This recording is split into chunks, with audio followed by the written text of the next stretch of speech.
지난번에 1일 날 그 장례를 가게 되었는데 그때 우리 김향순 군사님이 묘한 얘기를 하더라고요. 김향순 군사님이 딸 은지 때는 언초등학교에 한 반에 40명이 12반이 있었답니다. 그 다음에 15년 후에 막내 아들 지승이가 초등학교 입학을 했는데 그때는 한 반에 30명이었고 6반이 있었답니다. 그리고 이번에 14년 후에 손녀 지아가 초등학교 입학을 했는데 언초등학교에 한 반에 20명의 세 클래스, 세 반이 있었답니다. 그럼 어떻게 되느냐 하면은 한 30년 전이죠. 그렇죠? 30년 전에는 480명의 아이가 언초등학교 입학을 했는데 15년 전에는 180명이 입학했고 그리고 금년에는 60명이 입학했다는 거예요. 그러니까 15년 간격으로 해서 거의 3분의 1씩 다니게 됐다는 거죠. 그렇죠? 그럼 3분의 2가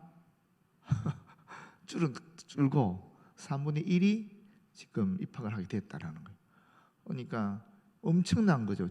그러니까 지금 우리 언초등학교에 1학년은 세 클래스가 있는데 한 반에 20명이라는 거예요. 아마 저 언초등학교 조만간 없어질 가능성이 많습니다.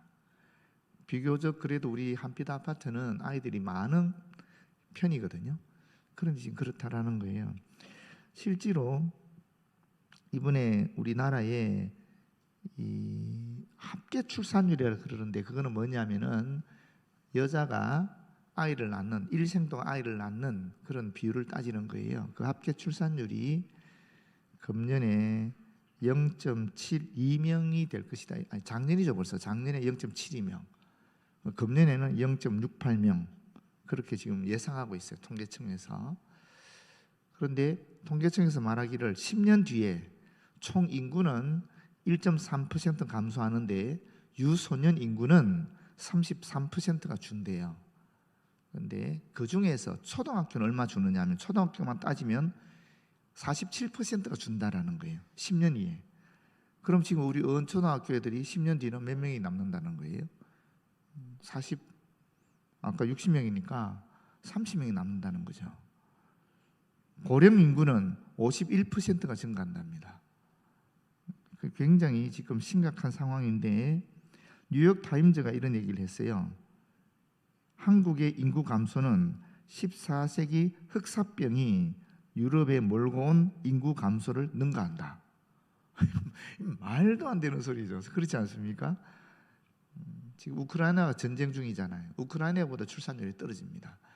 지금 한국은 굉장한 위기 상황 속에 있다라고 볼 수 있습니다. 그러면 이런 저출산을 몰랐나? 그렇지 않습니다. 정부에서 이미 2006년부터 2022년까지 17년간 이 저출산 문제를 해결하기 위해서 투입한 비용이 예산만 380조 원입니다. 엄청난 예산을 투입했는데 전혀 해결이 되지 않는다라는 것입니다. 그런데 인천시가 올해부터 인천에서 태어나는 모든 아이에게 18세가 될 때까지 총 1억 원을 지원하겠다 그런 얘기를 했다라고 얘기해요. 그래서 지금 인천으로 이사를 고려하는 부부가 늘고 있다 이런 말도 있어요.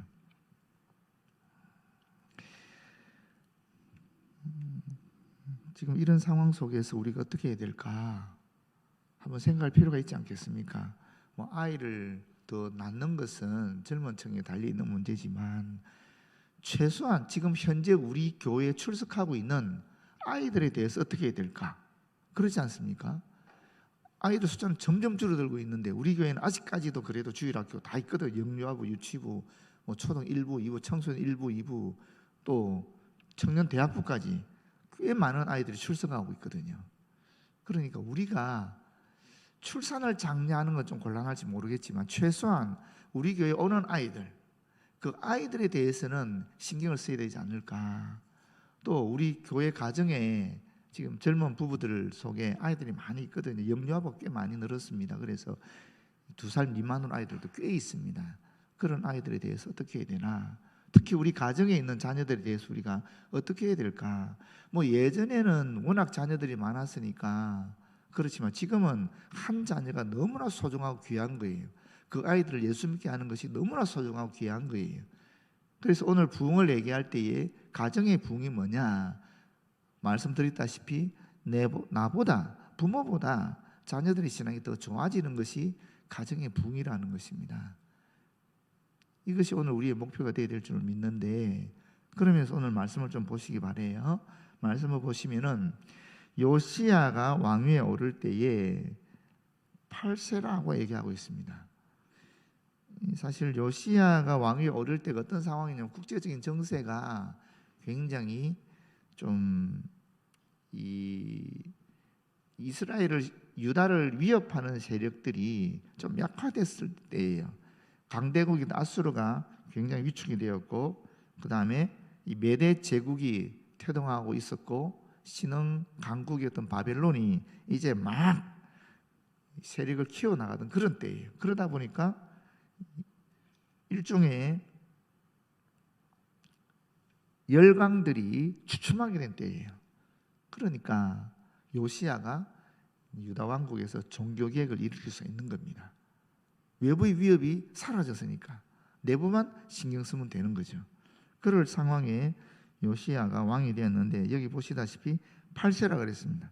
그 아버지가 아몬이라는 왕이 있었는데, 이 아몬이 24세 때 살해당하거든요. 살해당하고 요시야가 등극하는데, 그렇다면 아몬이 몇 살 때 요시야를 낳은 겁니까? 24세 때 아몬은 죽었고 8세 때 요시야가 왕으로 등극했으니까 아몬이 16살 때에 요시야를 낳았다라고 볼 수 있습니다. 그런데 예루살렘에서 몇 년을 다스리느냐? 31년간 다스리고 그의 어머니는 여디다다, 이렇게 이야기하고 있습니다. 그 뒤에 보시게 되면은 2절에 요시야에 대한 평이 나오거든요. 요시야는 여호와 보시기에 정직히 행하여 그의 조상 다윗의 모든 길로 행하고 좌우로 치우치지 아니하였더라, 이렇게 되어 있는데, 여기 여호와 보시기에 정직히 행했다, 이 말은 유다의 왕이 전부 20명이었습니다. 20명 중에서 7명의 왕, 요시야를 포함하면 8명의 왕이 이런 평가를 받았습니다. 그 다음에 그 뒤에 그의 조상 다윗의 모든 길로 행하고, 이런 평가를 받은 왕은 사실은 유다에서 세 분밖에 없었어요. 아사왕, 히스기야왕, 요시야였습니다. 그리고 마지막으로 좌우로 치우치지 아니하였다라고 되어 있는데, 이 좌우로 치우치지 아니하였다라는 말은 하나님의 말씀만을 기준으로 삼고 나라를 다스렸다 하는 건데, 이런 평가를 받은 왕은 딱 둘입니다. 히스기야와 요시야입니다.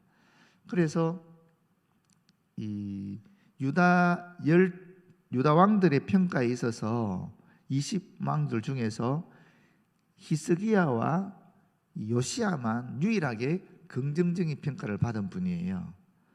그런데 긍정적인 평가와 함께 부정적인 평가를 받은 왕도 12명이 있고, 아예 악했다, 죄송합니다. 부정적인 평가만 받은 왕이 12명이고 긍정적인 평가와 더불어서 또 부정적인 평가를 받은 왕은 6명이었어요. 북왕국은 어땠느냐 하면, 북왕국은 19명의 왕이 있었는데 18명이 전부 부정적인 평가를 받았고, 한 사람만 긍정적이면서 동시에 부정적인 평가를 받았어요. 그 사람이 예후 왕이에요. 비교적 그래도 유다 왕국이 조금 더 긍정적인 평가를 받았다라고 할 수 있는 거죠. 열왕기를 보게 되면 열왕기에서는 이 부정적인 평가와 긍정적인 평가를 하는 그 기준이 있습니다.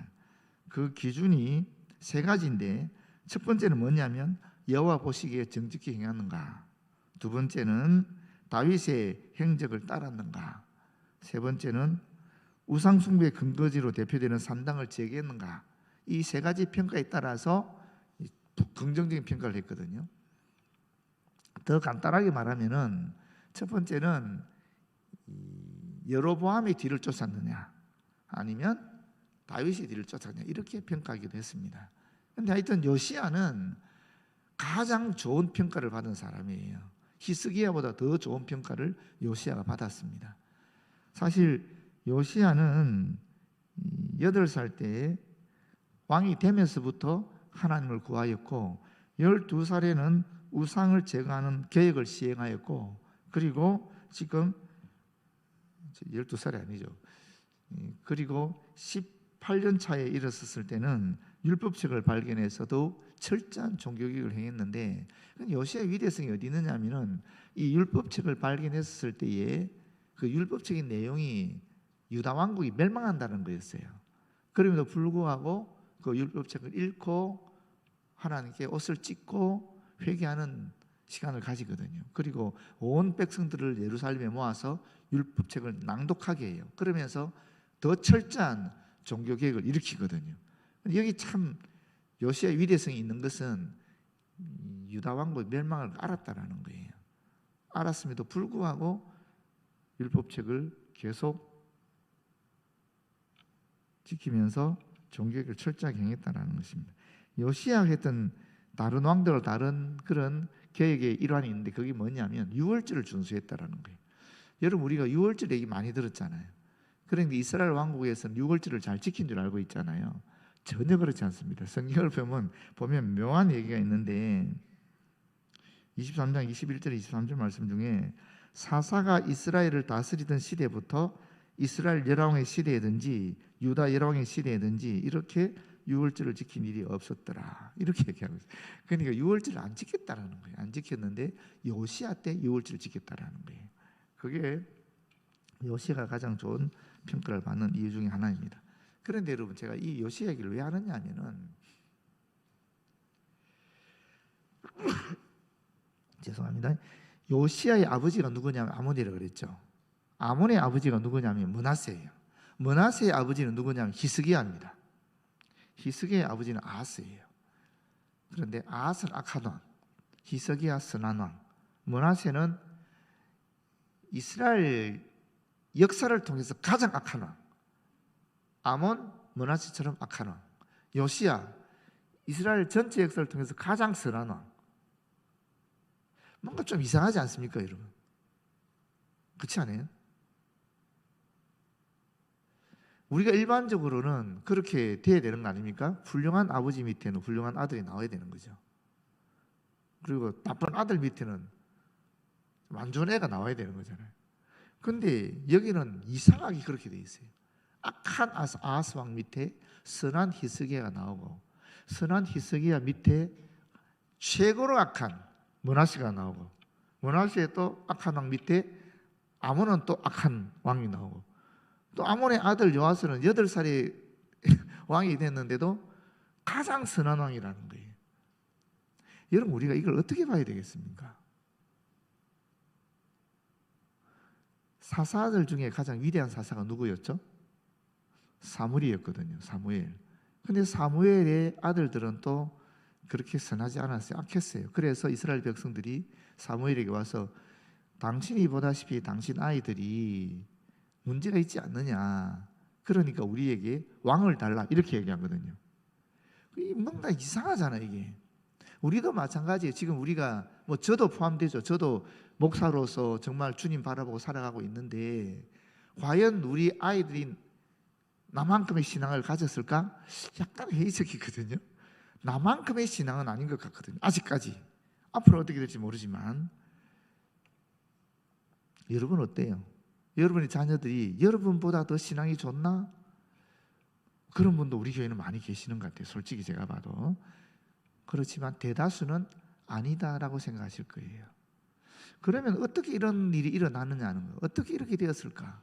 그 도대체 어쩜 이렇게 되느냐는 거예요. 더군다나 여러분, 히스기야가 하나님께 15년의 생명 연장을 기도했잖아요.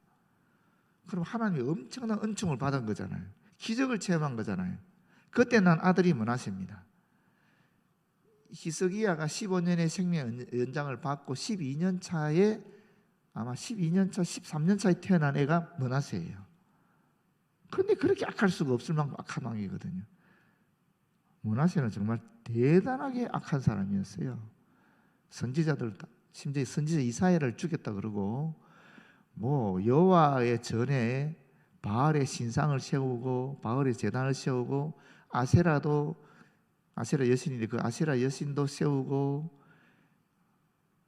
1월 성신을 숭배하는 그런 것이 이스라엘 지역이 유행할 수 있도록 만들고, 하여튼 히스기야 자기 아버지가 했던 모든 종교개혁을 완전히 거꾸로 해서 이스라엘을 완전히 멸망하도록 만드는 왕이 므낫세입니다. 요시야가 종교개혁을 그렇게 강력하게 일었음에도 불구하고 유다가 결국 요시야 아들 때 망하거든요. 망하는 이유가 어디 있느냐 하면은 므낫세 때문에 망했다 그래요. 므낫세 때문에. 므낫세가 워낙 악하게 해서 하나님이 어떻게 할 수 없을 만큼 요시야가 아무리 애를 썼지만 결국 므낫세 때문에 유다 왕국이 멸망할 수밖에 없었다 할 정도로 악한 왕이. 어떻게 가능했을까? 여기 세 가지의 이야기가 나오는데, 첫 번째는 성경에 드러나 있지 않습니다만은 분명히 거기에는 어머니의 영향이 있었을 것이다라고 예측할 수 있습니다. 누구든지 그렇게 하지 않겠습니까? 그 어머니의 영향이, 어머니의 선한 영향이 분명히 있었을 것이다 예측할 수 있고요. 두 번째는 므낫세의 영향이 있었을 것이다라고도 추측할 수 있습니다. 왜냐하면 므낫세가 하도 악하게 하니까 하나님께서 그를 징계해서 쇠사슬로 묶어 바벨론을 끌고 가버립니다. 끌고 간 다음에 므낫세가 거기서 회개를 해요. 회개를 하고 돌아와요. 그런데 이미 아몬은 므낫세가 악한 상태에 있었기 때문에 그걸 그대로 답습하게 되었고, 이제 므낫세가 볼 때는 희망이 요시야밖에 없는 거죠. 그래서 요시야를 손자에게 여호와 하나님의 신앙을 전수하지 않았을까라고 추측할 수 있어요. 성경에는 없는 내용입니다만은 얼마든지 그런 추측이 가능하거든요. 그다음 세 번째는 뭐냐면은 이 요시야 주변에 훌륭한 선지자들이 많았어요.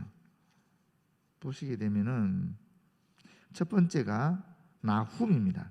하나님의 공의와 심판, 그리고 니느웨의 멸망, 남유다의 구원을 집중 선포한 나훔이 그 동시대 사람이고요.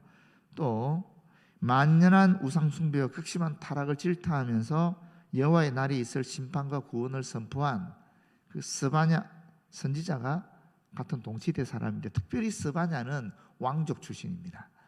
그래서 학자들의 이야기는 이 스바냐가 요시야의 조카인데 나이가 더 많아요.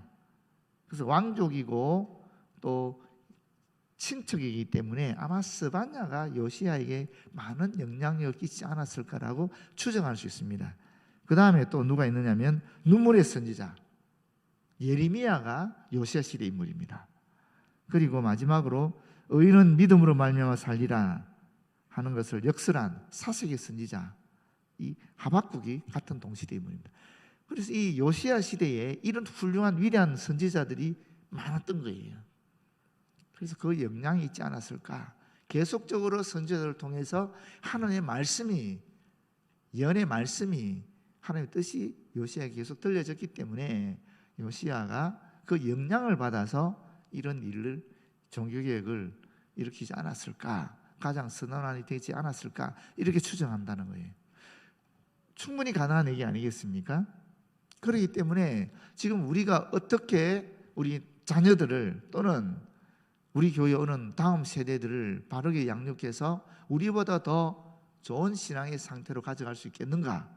결국은 이것밖에 없는 거예요. 첫 번째는 가정에서 부모들이 선한 영향을 끼치는 겁니다. 그게 말씀을 가르치든 아니면 기도를 하든 또는 아니면 내가 삶으로 예수 믿는 모습을 보여주든 이게 있어야 된다라는 거예요. 두 번째는 뭡니까? 교회 데려와야 되는 거죠. 어떤 형태로든 교회 데려와야 되는 거예요. 교회 와서 이 목사들 또는 교육자들 또는 교사들 이런 분들로부터 하나님의 말씀을 계속 양육받도록 해야 되는 거예요. 들리도록 해야 되는 거예요. 사실 청소년 때 교회 보내기 정말 어렵잖아요. 그런데 우리가 사생 결단하고 해야 되는 겁니다. 정말로 이거는 목숨 걸고 해야 되는 일이에요. 그렇지 않으면 앞으로 우리 세대에 여러분이 돌아가시기 전에 우리 교회 주일학교가 없어질 수도 있다는 겁니다. 그래서 정말 우리 가정의 부흥이 어디 있는가? 어떻게 우리 자녀들이 나보다 더 신앙이 좋아질 수 있는가? 이 요시야를 보면 알 수 있다는 겁니다. 그 부모의 영향이 있었고 또 선지자들의 영향이 있었고 심지어 할아버지의 영향까지 있었다는 거예요. 부모가 못하면 할아버지 할머니라도 손주들 위해서 애를 써야 되는 겁니다. 부모 말은 잘 안 들어도 할아버지 할머니 말은 듣더라고요. 왜냐하면 부모는 이래라 저래라 하면서 야단치기도 하지만 할아버지 할머니는 야단치는 게 없거든요. 다 받아주고 다 이해해주고 다 베풀기 때문에 할아버지 할머니 말은 우리 애들 보니까 좀 듣더라고요. 그러니까 어떤 형태로든 억지로라도 아이들을 교회 보내야 되고 또 가정에서 하나님의 말씀을 들려줘야 되고 기도도 해야 되는 겁니다. 그래 해야 그나마 우리에게 희망이 있는 겁니다. 오늘 자녀들과 함께 예배에 참여한 분들은 정말 복이 있는 분들이죠. 그렇지 않습니까? 그만큼 내 자녀가 내 말에 순종해서 이 이른 새벽에 오는 것이니까 그건 대단한 겁니다. 정말 훌륭한 일입니다. 그런데 그분들뿐 아니라 여기 앉아 계신 우리 모두가, 아니 우리 교회 모든 성도들이 정말 요시야를 본보기로 삼아 우리가 이만큼 다음 세대를 위해서 애를 써야 될 줄로 믿습니다. 우리 교회 오는 아이들 볼 때마다 여러분 기쁘고 반갑게 맞아주시기를 바라요. 칭찬해 주시기를 바라요. 교회 오는 것만 해도 엄청난 겁니다. 오는 것만 해도 예전처럼 주일학교 이제 운영 못합니다. 불가능합니다. 이제는 하나라도 교회 와서 실족하지 않도록 그저 붙잡고 그저 칭찬해주고 그저 반가워해주고 그저 격려해주고 그래 해도 남을까 말까 합니다. 너무나 귀하고 소중한 아이들이니까 여러분께서 우리 교회에서 아이들 볼 때 정말 반가워했으면 좋겠어요. 그래 해야 우리에게 희망이 있는 겁니다. 기도하겠습니다. 아버지 하나님 고맙고 감사합니다. 이 이른 아침에 부모의 말에 순종해서 찾아오는 다음 세대가 있으니 참 고맙고 감사합니다. 우리에게 아이들 허락하여 주셔서 이 아이들이 은혜 가운데 잘 자라게 하시니 고맙고 감사합니다. 그러나 주님 참으로 간절히 바라고 나오니 그 아이들의 신앙이 나의 신앙보다 더 좋으냐라고 했을 때는 물음표가 찍혀질 수밖에 없습니다. 주님 간절히 바라고 나오니 어떤 형태로든 우리의 모습을 통해서든 할아버지 할머니의 모습을 통해서든 또는 교회에서 교육자들과 선생님들의 가르침을 통해서든 우리 아이들이 우리보다 더 신앙이 좋아질 수 있도록 은총을 더하여 주시옵소서. 아버지 하나님 우리 교회도 영유아부, 유치부, 초등 1부, 초등 2부, 청소년 1부, 청소년 1부, 대학부, 청년부 있게 하여 주시니 고맙고 감사합니다. 주님 이 교육 부서가 결코 우리 교회 역사 속에 사라지지 않도록 주님 인도하여 주시옵소서. 가정에서도 교회에서도 이 다음 세대를 위하여 애를 쓰게 하여 주시고 기도하게 하여 주시고 에너지를 투입하게 하여 주시고 교회에서 만나는 모든 다음 세대를 볼 때마다 격려하고 칭찬하고 반가워할 수 있도록 은총을 더하여 주시옵소서. 그래서 우리 교회에 이 교육 부서가 영유아부부터 청년부까지 사라지지 않는 은총을 베풀어 주시옵소서. 예수님 이름으로 기도드립니다. 아멘.